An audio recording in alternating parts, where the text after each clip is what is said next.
Hey everyone, we're going to work on graphing this by hand, knowing what the multiplicities are of each zero and the total degree of the function.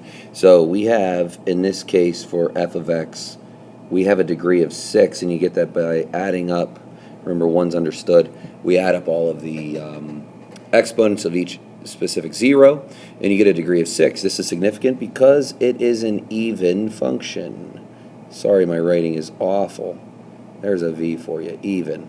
Okay, so we have zeros then at -3, at -1, and x equals 1.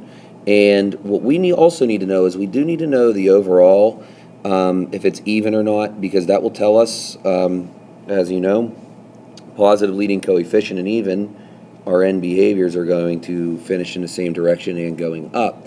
Now we need to know each different multiplicity, or if the zero is odd or even, because if it's an even zero, it will touch the line, it'll touch the zero and bounce back up, or if it's an odd zero, it'll go through, so it passes through.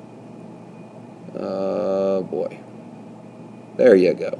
And then this one also passes through, because each of those, if you correlate it to its actual zero, it's odd, so it passes through, and then 2 is touch. So if I go to, just again, this is just for a rough sketch, if I have -1, -2, -3, 1, 2, 3, at -3 it touches,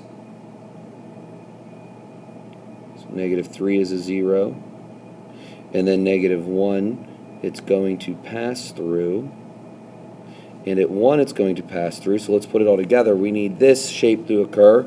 It needs to finish in each direction, and then we need to make sure we satisfy each of these conditions. So it starts, comes down, touches, it comes back up, goes through, and then goes through, and there you go.